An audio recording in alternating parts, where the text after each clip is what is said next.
Assalamualaikum warahmatullahi wabarakatuh. Waalaikumsalam warahmatullahi wabarakatuh. Bismillahirrahmanirrahim. Alhamdulillahi rabbil alamin. Wassalatu wassalamu ala asyrafil anbiya'i wal mursalin, imamil muttaqin, sayyidil ghurril muhajjalin, sayyidina wa maulana Muhammadin wa ala alihi wa ashabihil mujahidin at-tahirin, amma ba'du. Saudara-saudara kaum muslimin rahimakumullah, di zaman Rasulullah sallallahu alaihi wasallam adalah seorang pemuda bernama Ikaf bin Khalid. Ia seorang pemuda yang ganteng, sehat, tidak impoten, suka bergaul dengan wanita, suka pesta, dan memang ia orang kaya. Ia selalu menunda-nunda perkawinan dengan berbagai alasan-alasan yang tidak syar'i. Sampailah keadaan Ikaf bin Khalid ini kepada baginda Nabi, sehingga ia dipanggil oleh baginda Nabi. Setelah sampai, ditanyalah Ikaf bin Khalid ini, "Hai Ikaf, saya ya Rasulullah." "Kau sudah punya istri?" "Belum ya Rasulullah." "Juga tidak punya budak sahaya?" "Tidak ya Rasulullah." "Dan badanmu sehat?" "Sehat ya Rasulullah." "Kalau demikian," kata Rasul, "kau ini teman setan. Ada dua pilihan Ikaf. Engkau menjadi Nasrani, dalam arti meninggalkan hidup perkawinan, atau kalau kau mau ikut golongan kami, kau harus mengikuti tata cara kehidupan kami. Dan salah satu tata cara kehidupan kami ialah melaksanakan perkawinan." Yang kemudian Ikaf bin Khalid ini oleh baginda Rasul dicarikan seorang gadis bernama Karimah binti Kulsum al-Humairi, dan kawinlah Ikaf bin Khalid ini. Dari riwayat singkat ini, saudara-saudara, Rasulullah sallallahu alaihi wasallam melihat bahwa kehidupan Ikaf bin Khalid ini adalah kehidupan yang lazimnya barangkali di zaman sekarang dinamakan kehidupan dari orang-orang yang gemar melakukan free sex, alias samenleven, alias hidup bersama tanpa melakukan pernikahan. Ia sehat, ia kaya, dan ia suka bergaul dengan wanita, sehingga gaya hidup yang sedemikian ini dikecam oleh Rasulullah sallallahu alaihi wasallam. Dua pilihan ditawarkan: menjadi pendeta Nasrani yang bebas dari ikatan perkawinan, atau kalau mau menjadi muslim, ikutlah cara hidup kami, kata Rasul. Dan di antara cara hidup kami adalah melakukan apa yang dinamakan dengan perkawinan. Saudara-saudara kaum muslimin rahimakumullah, Islam pada hakikatnya memberikan alternatif. Sehingga Nabi mengajarkan dalam satu hadis, "Ya ma'syara syabab, wahai para pemuda, man istata'a minkumul ba'at, barang siapa di antara kamu mampu memberi nafkah." Ba'at di sini diartikan nafkah. Nafkah apa? Nafkah zahir, nafkah batin. Itu arti ba'at.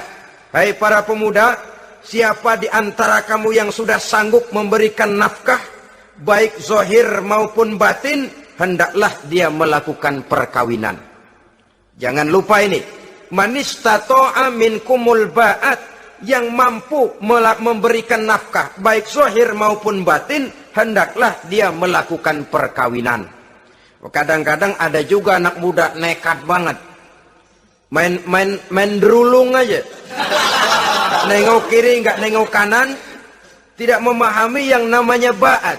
Ba'at ini nafkah zohir. Nafkah zohir itu apa? Ya sandang, ya pangan, ya perlindungan. Nafkah batin itu apa? Ya kasih sayang, ya pengertian, ya termasuk di dalamnya melakukan hubungan seksual. Kalau itu cuma dasar itu, rasanya mah setiap kita mampu.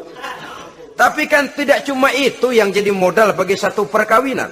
Siapa di antara kamu yang sudah mampu memberikan nafkah, hendaklah dia kawin. Fa illam yastati', tetapi apabila dia tidak mampu memberikan nafkah itu, fa alaihi bisyam, hendaklah dia melakukan puasa. Sebab apa? Puasa ini esensinya kemampuan mengendalikan hawa nafsu. Umpamanya, ada pemuda, badannya sehat, tidak sakit, tetapi dia belum mampu untuk memberikan nafkah. Sementara temperamennya termasuk tegangan kelas tinggi.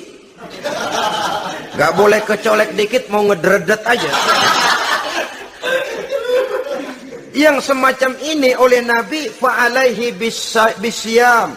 Kalau memang belum mampu memberikan nafkah, hendaklah puasa. Sebab apa? Puasa lebih mengendalikan diri. Saudara-saudara, apabila puasa ini pun dirasakan juga berat, maka ada cara lain untuk menetralisir libido itu tadi. Kecenderungan untuk melakukan hubungan seksual. Dengan apa misalnya? Dengan jalan melakukan olahraga.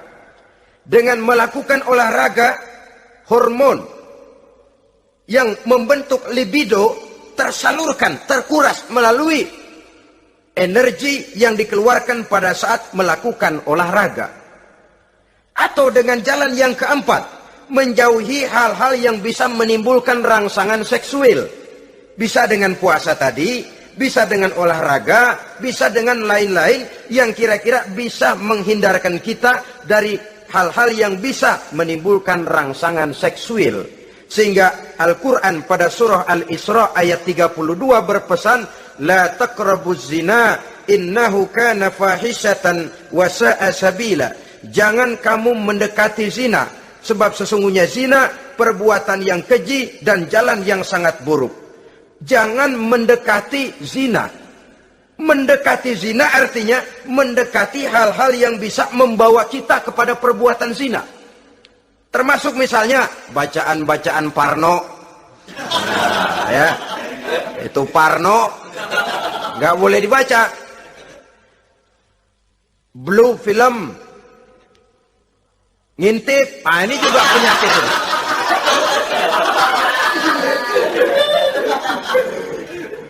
Itu termasuk dalam larangan la taqrabu zina. Jangan kamu mendekati hal-hal yang bisa menyebabkan kamu jatuh kepada zina. Kalau itu didekati, besar kemungkinan kita akan terperosok ke dalamnya. Sehingga pepatah bilang, kalau takut jatuh ke sungai, jangan main di pinggir sungai. Kalau takut ombak, jangan berumah di tepi pantai. Kalau takut jatuh kepada zina, jangan mendekati hal-hal yang bisa membawa kita kepada perzinaan. Nah, saya merasa prihatin bahwa dimanapun di dunia ini, modernisasi, kemajuan sering membawa proses pergeseran nilai. Cepatnya arus komunikasi. Apa yang terjadi di Amerika hari ini bisa kita tahu hari ini. Apa yang terjadi di Eropa hari ini bisa kita saksikan hari ini. Proses komunikasi yang sedemikian canggih membawa dampak proses pergeseran nilai dalam diri dan kehidupan manusia.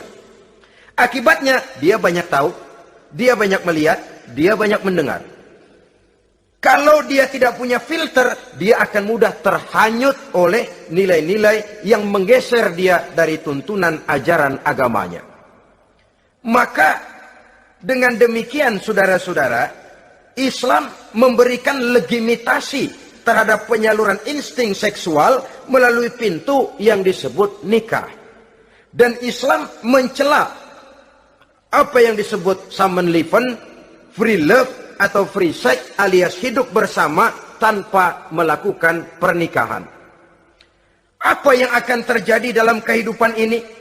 apabila manusia bergaul sebebas-bebasnya tanpa terikat lagi oleh norma dan kaedah kehidupan beragama, sudah cukup banyak korban bergelimpangan dari arus yang namanya pergaulan bebas dengan dalih new morality, kebudayaan moral baru yang terlepas dari bimbingan kehidupan beragama.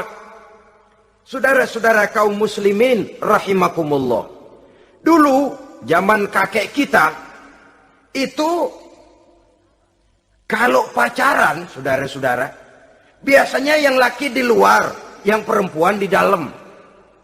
Paling-paling pagar dibolongin. Ya, orang dulu itu kan rumahnya pakai pagar toh. Kalau sudah pagar itu bolong, si yang laki masukkan jarinya ke pagar. Nanti dipegang jari itu oleh tangan si perempuan dari dalam. Cuma beradu tangan doang, endahnya bukan main udah.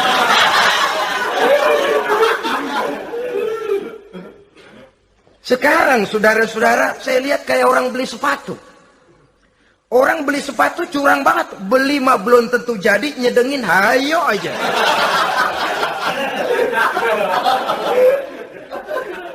Iyalah, kalau sepatu barangkali disedengin sehingga ada bekasnya. Kalau anak orang disedengin, Allahu Akbar. Ya sedang sih sedang.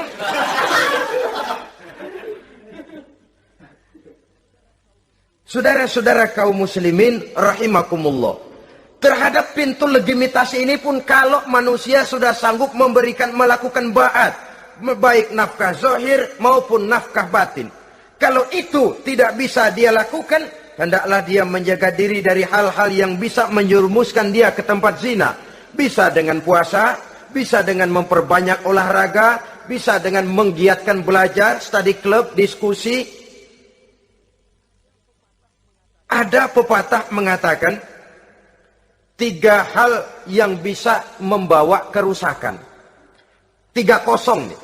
Kosong iman, kosong kantong, kosong perut.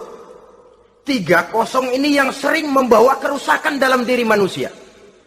Pertama, kosong iman. Yang kedua, kosong kantong. Yang ketiga, kosong perut. Ketiga kosong ini kalau sampai kumpul pada diri kita 3-0, berapa yang ngubernya? Sering kalah kita. Kosong iman, kosong kantong, kosong perut. Maka motif dari berbagai macam kejahatan umumnya karena 3 kosong ini. Orang bisa jatuh ke tempat zina, bisa jatuh kepada korupsi, bisa jatuh kepada perampokan, pencurian, dan berbagai macam perbuatan negatif. Pertama, kosong iman. Kalau sudah kosong iman, ini kosong yang paling berbahaya. Dia tidak ada lagi yang ditakutin. Polisi, ya apa selamanya polisi mau nongkrongin dia.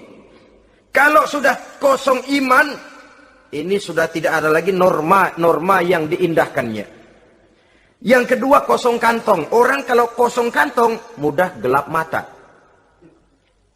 Bawaannya udah was-was mulu uringan. Kosong kantong. Yang ketiga, kosong perut.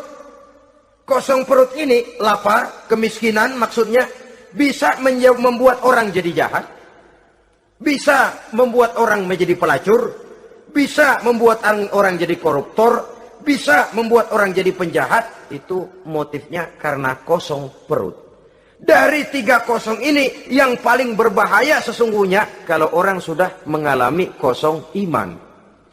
Perut kosong, kantong kosong, tapi iman penuh, masih ada rem. Ya. Kantong kosong, perut kosong, iman kosong juga, jebol, bablas sudah. Tidak ada rem lagi dalam kehidupannya. Hampir segala macam motif kejahatan yang terjadi di pentas dunia ini, umumnya karena 3 kosong ini tadi. Karena kosong iman. Sekarang ini kan pergaulan bebas bukan semata-mata karena orang lapar, bukan karena orang perlu uang, tapi kadang-kadang ada karena memperturutkan hawa nafsu. Kalau sudah ke sana, kosong apa itu? Kosong iman. Ada tante-tante girang, ada om-om senang, ada macam-macam lah. Kurang duitkah mereka? Cukup. Laparkah mereka? Kenyang. Apa yang kosong? Kantong penuh, perut penuh, iman yang kosong. Maka terjadilah proses yang namanya penyimpangan-penyimpangan seksual dari pintu legitimasi yang sudah diberikan oleh agama tadi. Kadang-kadang iman juga tertekan karena perut, persoalan ekonomi, atau karena memang kosong daripada kesibukan-kesibukan lain, kosong kantong, motivasi ekonomi. Ini seluruhnya bisa menjadi motivasi utama dari terjadinya berbagai macam penyimpangan. Karenanya Islam memberikan pintu legitimasi lewat jalan yang disebut nikah. Sehingga Nabi mengajarkan, hai para pemuda, siapa di antara kamu yang sudah mampu memberikan nafkah baik zahir maupun batin, hendaklah dia melakukan perkawinan. Sebab sesungguhnya perkawinan lebih memelihara pandangan, lebih memelihara kehormatan diri. Dari segi pandangan lebih terpelihara, dari segi kehormatan diri juga lebih terpelihara. Diberikan legitimasi lewat pintu yang halal bernama nikah. Kalau sudah didapat dengan cara yang halal, menikmatinya pun enak. Tetapi sesuatu yang didapat dengan jalan haram, menikmatinya pun gak enak, saudara-saudara. Celingak-celinguk. Contoh yang paling dekat, kucing aja kucing. Kucing ya, kalau memang ikan boleh nyolong dia curi di dapur ikan itu. Makannya gak tenang dia. Matanya selata pelotot. Ada kaleng jatuh, lari kencang bener dia. Rupanya kucing sendiri tahu kalau yang dia makan itu barang curian. Tapi kalau ikan kita yang kasih itu ikan, kucing geledek bunyi, anteng aja dia. Kenapa? Dia tahu benar ikan yang dia makan itu ikan yang didapat dari pemberian orang, resmi, formal, sah. Begitu juga hubungan seksual ini. Kalau resmi diikat dengan tali pernikahan, orang tenang-tenang saja. Tenang, aman, ayem, tentram. Tapi kalau yang nyolong-nyolong, lihatin dah. Segera dibopun pisang. Mana nyamuk gede-gede banget. Gerusak, gerusuk. Hansip lewat kabur dia. Padahal Hansip mah lagi ronda. Tapi ada semacam perasaan bahwa ini belum waktunya. Itu yang tidak bisa mendatangkan ketenangan dalam menikmati hubungan seksual itu tadi. Saudara-saudara kaum muslimin rahimakumullah. Jadi akibat dari pergaulan bebas, free sex ini, bahaya yang pertama tadi itu.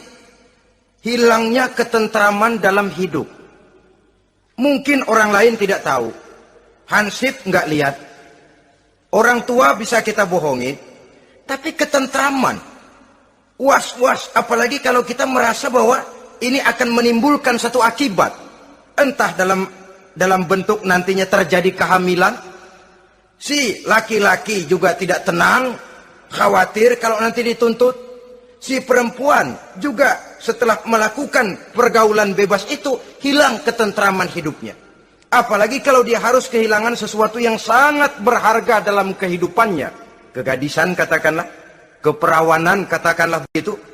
Sesuatu yang semestinya dijaga dan dijunjung tinggi. Tapi kadang-kadang memang cinta, inilah yang namanya cinta. Sehingga cinta itu katanya buta. Kalau sudah buta, apa saja terasa jadi indah, apa saja diserahkan. Akibatnya, mahkota yang paling berharga sering hancur berantakan sebelum pada waktunya. Akhirnya ketentramannya hilang. Hidupnya gundah, gelisah. Pada mulanya memang dia tidak merasa cerah, segalanya menjanjikan dan menyanyikan keindahan. Tapi setelah proses pergaulan itu terjadi, dia kehilangan kegadisannya, si pemuda resah, si gadis pun gelisah. Apa yang dia tunggu? Jangan-jangan. Nah, jangan-jangan.